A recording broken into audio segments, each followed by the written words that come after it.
सापागुरि समष्टिया जोंनि बिटिआरनि सिङाव थानाय मोन 12 एसेम्बलि बियाबनि गेजेराव बयनिख्रुइबो क्लिन एन्ड निटसिन इउपिपिएलनि मोनसे बियाब गतिके बेवहाय हितेश मा नाम होनदों हितेश बसुमतारिया माने पलिटिकेल हिस्ट्रियाव एसेबां माने जोंनि बर'नि पलिटिकेल हिस्ट्रियाव आरो जोंनि बिथां इउजि ब्रह्मनि खाथियावहाय रुजुजाथाव मोनसे हिस्ट्रि क्रिएट खालामनायनि खुनु जेबो रेकर्ड गैया गतिके बिथांमोना मोनसे समाव दादागिरि सिलाइनि बोलोजों राजत्व खालामनो हादोंमोन दिनै जोंनि बे बिटिआर हालामनि रावबो बर'फ्रा रावबो गुबुन गुबुन जाथि जनगोष्ठीफ्रा सिलाइखौ जे गिया बिनि प्रमाणखौ नैबेबार होखाबाय आरो एसेम्बलि इलेक्सननि गेजेरजोंबो होखागासिनो दङ बेसेबांसो मासि देरहागोन होननानै जोङो मोनदाइन देरहागोन बे सियर माने मोनदाइना जोङो देरहाथारगोन बे सियर बेनिफ्राय मोनसेयाव एसे डाउट जानानै दङ बेखौ देरहायोबा जोङो मोनथाम देरहागोन माबा मोनगु देरहागोन आरो मोनथामखौ बिजेपिआ देरहानाया सियर जानानै दङ जिहेतु बे हादान एरियायाव गोबां समनिफ्रायनो बिदिनो स्कुल फरायसालि बायदिसिना मेडिकेल गैया नाथाय गोग्लैसोनाय एरिया जिहेतु नोंथांमोना सरकाराव फैबाय हिसाबै बे ओनसोलनि जौगानायनि मा बे हालामा माखासे हानि जेंना दङ गिबियावनो जाय हानि जेंनानि थाखाय मानसिफ्रा बे हालामनि मानसिफ्रा जौगाथायनिफ्राय जानगारनानै थानो गोनां जादों किन्तु मानसि हिसाबै थांना थानायनि मोन्थायखौ जों बयबो होनांगोन आरो जोंहा मोनसे मिजिं दङ स्पेसियेलि नैबे एरिया मानास नेशनेल पार्कनि साखाथि फाखाथि जाय हाखौ दखल खालामनानै लानाय बर' फिसाफोर बे फिसाफोरनि हानि जेंनाखौ जोङो सुस्रांनो थाखाय थाब गोख्रैयै जों मोनसे थांखि लादों आरो बेखौ जोङो गोजौआव सावरायगासिनो दङ माबोरै गोरलैयैनो गोख्रैनो सुफुंनो हागोन बिनि राहा लामाबो जों लागासिनो दङ गतिके माखासे मा होनो लिगेल सिस्टेमफोरखौ मावनो थाखाय एसे सम लायो आरो बेखौ जोङो नोंथांमोननि बे मा होनो मिडियानि गेजेरजों बुंथिनाया एसेबां गोरलै खोन्था नङा आरो बुंथिनोबो जों गोसो गैया सम फैब्ला बिनि माबा फिथाइखौ गासैबो मोनजोबगोन आरो जौगाथायनि बेलायाव बिथांमोना दि बन्सित जानानै थानांगौ बिनि बाथ्रा गैया मानोना बिथांमोनानो थांनाय 17 बोसोराव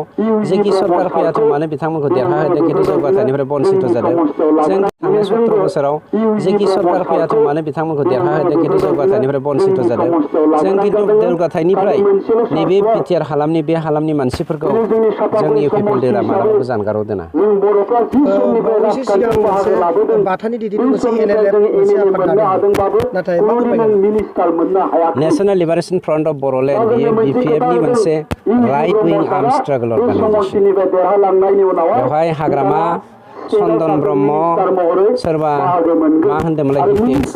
बिथांमोना थोंजोङै सोमोन्दो दंखायो आरो बे